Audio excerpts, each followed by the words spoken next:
अरे फरीन भाभी, नाराज क्यों हो रही हो? बस इसको चाय पिलाऊंगा और थोड़ी देर में रुखसत करता हूँ। ये मेरा घर है बादशाह, कोई सड़क के किनारे का चाय का ढाबा नहीं है जहां जिसे चाहे तुम बिठा दो लाके। इसे जल्दी चलता करो और आइंदा ऐसे आवारा दोस्त नजर ना आए तुम्हारे।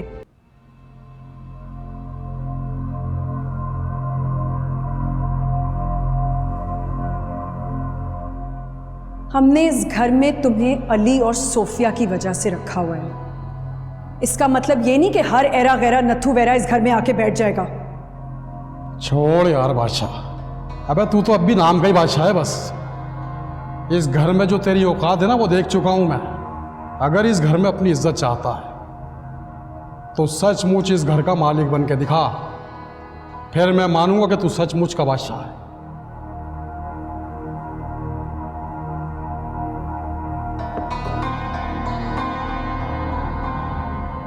चाय पी ले। मुझे बगैरती वाली चाय नहीं पीनी। क्या हुआ है, इतने गुस्से में क्यों है? किसी ने कुछ कहा है तुझे? कुछ शरीफ लोगों के साथ अगर ज्यादा ही शराफत दिखाई जाए तो वो कमीनेपन पे उतर आते हैं, मगर लोग ये नहीं जानते कि बादशाह से ज्यादा कमीना शायद ही कोई हो।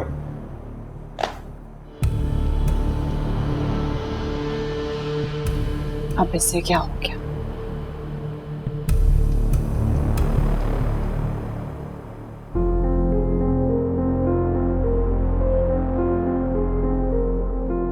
उस दिन मुझे गुस्सा आ गया जब मुझे पता चला कि तुम्हारी बड़ी मामा ने तुम पे हाथ उठाया। मेरा तो बस नहीं चल रहा था कि उन्होंने जान से मार दिया। कोई कैसे मेरी मोहब्बत पे हाथ उठा सकता है? हाथ छोड़ो मेरा।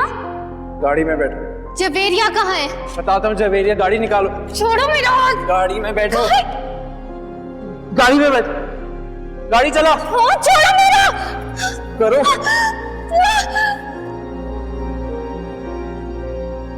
अच्छा नहीं किया तुमने मेरे मुंह पे थप्पड़ मार के। उसी का ही बदला लेने के लिए तुम्हें यहाँ लाया। उसकी तुम्हें सजा मिलेगी, ऐसी सजा जो तुम जिंदगी भर भूल नहीं सकोगी।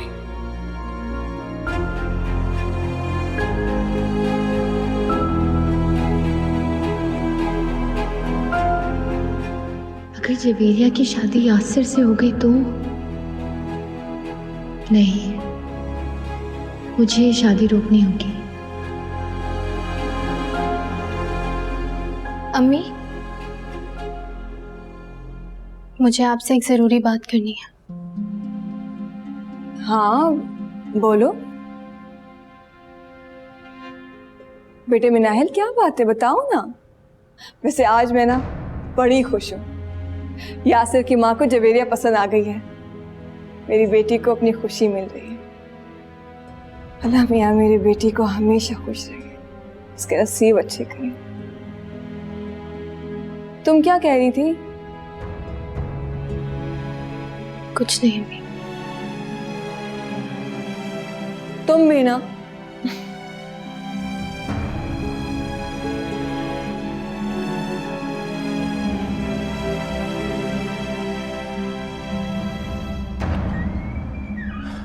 अली बेटा, अगर आप ना होते अगर आज, तो मेरे लिए तो वाकई बहुत मुश्किल हो जाता।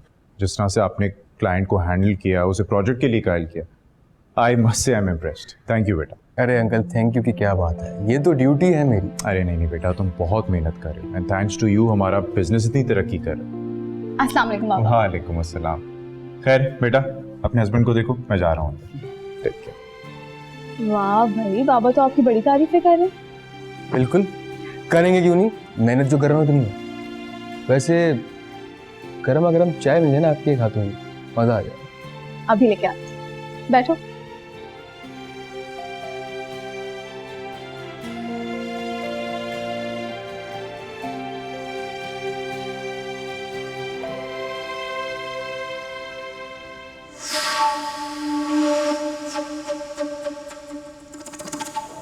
वाह भाई, लगता है जुबैर साहब तुझसे बहुत खुश हैं। मगर शायद तू जानता नहीं है, सिर्फ खाली खुशी उस चमकते हुए बर्तन की तरह होती है जिस पे सोने का पानी चढ़ा होता है, अंदर से पीतल का होता है। कहना क्या चाहते हो? मुझे इतनी मुश्किल बातें नहीं समझ में आती। आज मेरा दोस्त मुझसे मिलने आया और फरीन बीबी ने उसकी ऐसी बेइज्जती की कि वो फौरन ही उठ के चला गया। ये क्या कह रहे हो तुम?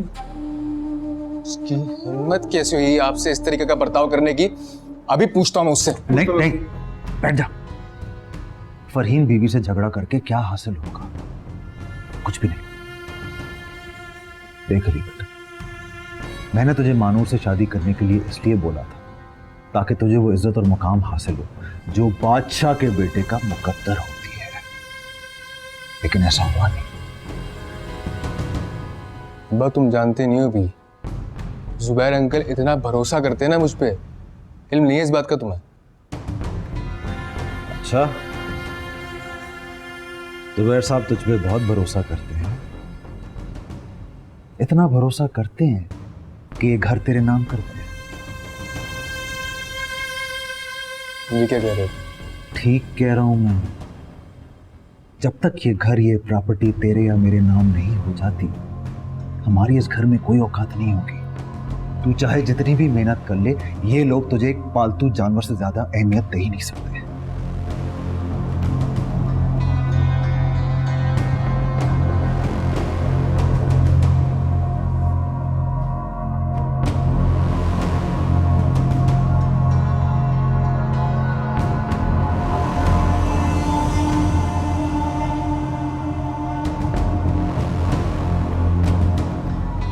समझ तो आ जानी चाहिए इसको, शायद आ भी गई है।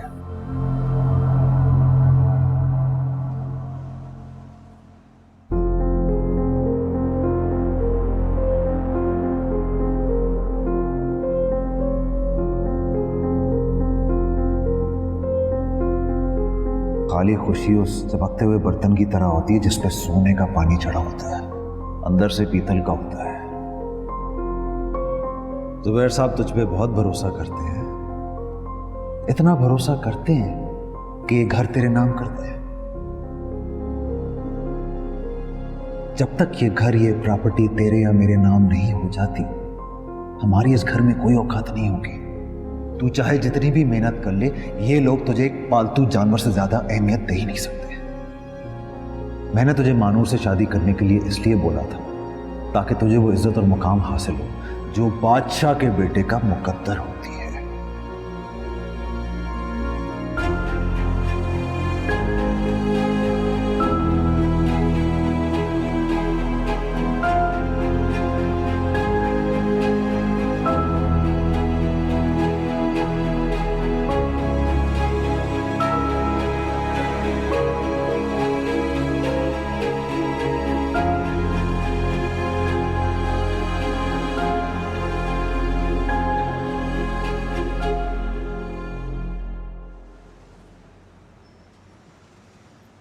अभी कैसी जा रही है आजकल तुम्हारी जॉब? अल्लाह का शुक्र है बाबा, वरना तो मार्केट का हाल आपको पता है, रिसेशन कितना है। ओह, आप इतनी जल्दी क्यों आगे वजाहत भाई के घर से? मैं तो समझी थी कि खाना खा कर आएंगे। वजाहत रोक तो बहुत रहा था, बस मेरा दिल घबरा रहा था उसके घर पर, इसलिए उठकर आ गया। क्यों, क्या हुआ? आपको तो वजाहत भाई के घर जाना बहुत अच्छा लगता था पहले अच्छा लगता था। उसकी बच्चियां छोटी थी, उनकी मासूम बातों से मेरा दिल लग जाया करता था।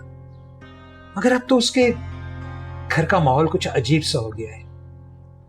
वजाहत ने अपनी बच्चियों की तरबियत बिल्कुल अच्छे तरीके से नहीं की। मशरकी बच्चियों में कुछ हया और तौर तरीका होता है, और उसकी बेटियां घर में अजीब सा लिबास पहनकर घूम रही थी, और तुम्हें पता है कि मुझे ये बिल्कुल पसंद नहीं। वो तो ठीक है, मगर आजकल अक्सर लड़कियां ऐसे ही कपड़े पहनकर घूम रही हैं, और दुपट्टा वो तो बराए नाम रह गया, और बड़ों का अदब तो करना भूल ही गई हैं।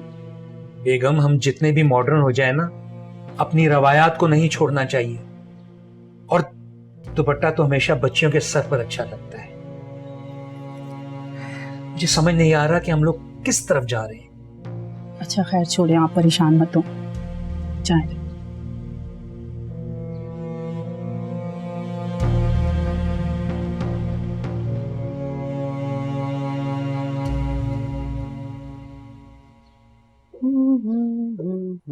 ये लीजिए।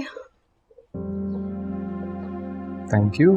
अरे अरे, मुझे दिखाओ, इधर हो। अल्लाह ताला ने तुम्हें एक अदद बेगम क्यों दी है? हाँ, तुम्हें अंदाजा भी नहीं मैं आज कितनी खुश हूँ और खुश नसीब। वो क्यों? वो इसलिए कि जिम्मेदारी संभाल के तुमने सबका दिल जीत लिया और एक जिम्मेदार शख्स की बीवी हूँ, इसलिए बहुत खुश नसीब हूँ। मेरे लिए सबसे पहले अहम रिश्तों को निभाना है। कारोबार से कई ज्यादा जिम्मेदारियां इन रिश्तों की होती। तुम्हें पता है, ये घर, दौलत, जायदाद सब कुछ बन जाता है, लेकिन ये रिश्ते नहीं बन पाते। तुम्हारी ये सारी बातें ना मेरा सर फख्र से बुलंद कर देती है। और मुझे खुशी है कि तुम्हें मुझ पर मान है और तुम्हारा मान ही मेरी ताकत है। तो मैं कोशिश करूंगा कि इस मान को कभी टूटे ना।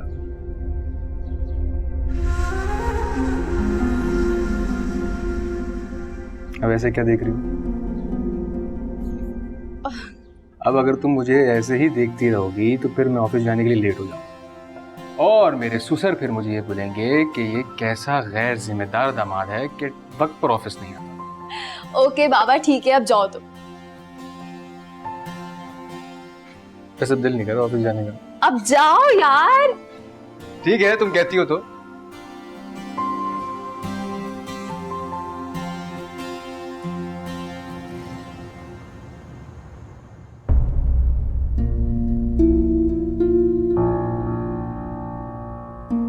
एक तरफ है मनाहिल और एक तरफ जवेरिया, और बीच में फंस गया मैं। मनाहिल तो मेरी जिद है और जवेरिया मेरी मजबूरी। ये जवेरिया के नाम का हार गले में तो डाल लिया है कि अब चाहकर भी इस मुसीबत को उतार कर नहीं फेंक सकता। मशरक़ी की बच्चियों में कुछ हया और तौर तरीका होता है, और उसकी बेटियां घर में अजीब सा लिबास पहनकर घूम रही थी। और तुम्हें पता है कि मुझे ये बिल्कुल पसंद नहीं। दुपट्टा तो हमेशा बच्चियों के सर पर अच्छा लगता है। मुझे समझ नहीं आ रहा कि हम लोग किस तरफ जा रहे हैं।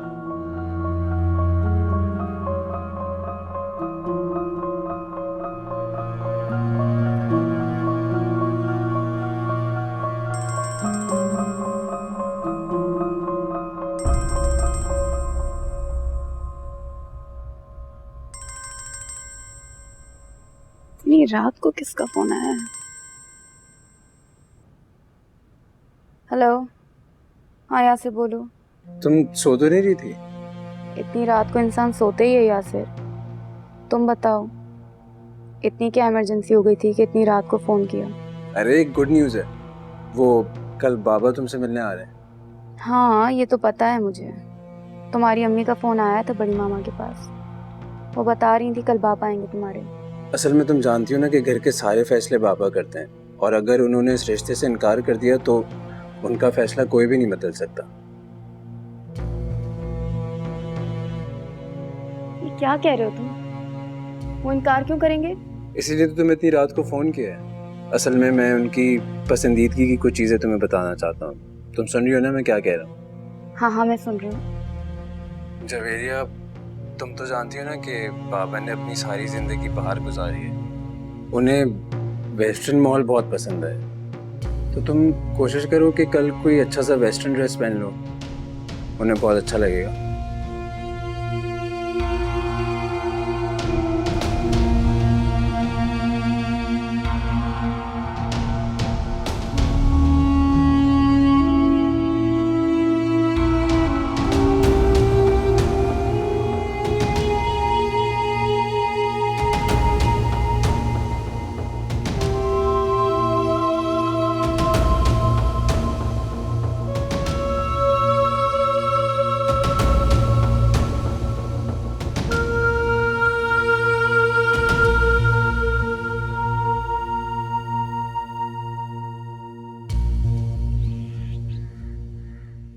देखो ये कितना प्यारा लग रहा है ना। So pretty. वाओ, इसको चेक करो जरा यार, कितना प्यारा लग रहा है ये। देखो तुम एक काम करना, अपनी शादी में यही पहन लेना, ठीक है? मामा, आप इस सेट में ना मनाहिल की ड्रेस की मैचिंग के मुताबिक मोती लगवा दिएगा, ये यही अपनी शादी में पहन लेगी। नहीं भाई, मिनाहिल की बारात के लिए तो मैं दूसरा सेट लेके आऊंगी। आखिर मेरा इकलौता बेटा है, किसी चीज की कमी नहीं छोड़नी मैंने। वाह भाई वाह, बड़ा प्यार आ रहा है अपनी बहू पे। हम ये सब मैं मिनाहिल के लिए थोड़ी कर रही हूँ, दानियाल के लिए कर रही हूँ। और दानियाल किसी और से भी शादी करता तो मैं यही सब कुछ करती।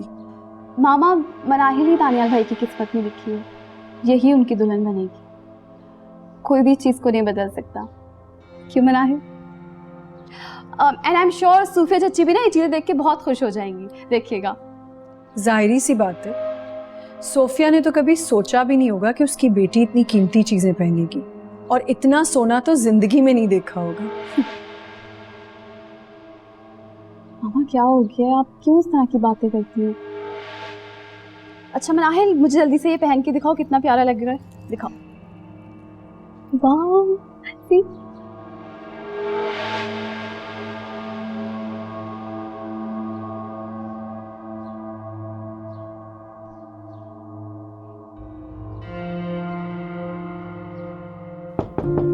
जी कम इन। जी बॉस, बुलाया अभी? अरे अली बेटा आओ, बैठो प्लीज।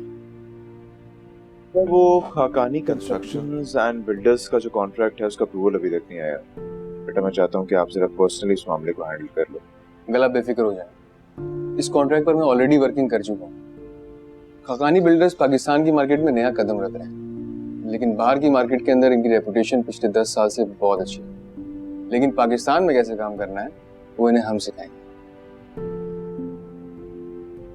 अच्छा लगा बेटा, तुम्हें ये जिम्मेदारी उठाता देख के मुझे बहुत अच्छा लगा। साफ बताऊं, अगर तुम्हारी जगह दानियाल होता ना तो तब भी मुझे इतनी खुशी होती। लेकिन मेरे साहबजादे को प्राइवेट जॉब करने से फुर्सत मिले तो आके बाप का हाथ पटाए। खैर, अब तुम आ गए तो मेरे कंधों का बोझ बहुत कम हो गया, पर नमाज के जाने के बाद तो बेटा मैं बहुत अकेला पड़ गया था, बहुत थक गया था।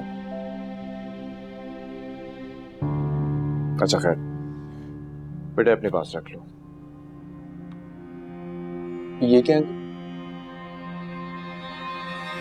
बेटा ये समझ लो कि ये हमारे खानदान का कुल असासा है। हमारे बिजनेसेस, हमारी प्रॉपर्टी से रिलेटेड तमाम इंफॉर्मेशन, तमाम डॉक्यूमेंट्स मौजूद हैं इसमें। हमारे फैमिली लॉयर है मिस्टर औरंगजेब, मैंने उनके साथ तुम्हारी एक मीटिंग फिक्स की है। वो तुम्हें सब बता देंगे क्या करना है। मेरी अनफॉर्चुनेटली कुछ प्रोफेशनल एंगेजमेंट्स हैं जिसकी वजह से मैं जा नहीं पाऊंगा। काम बहुत उलझा हुआ है बेटा, इसलिए मैं चाहता हूँ कि तुम जाओ।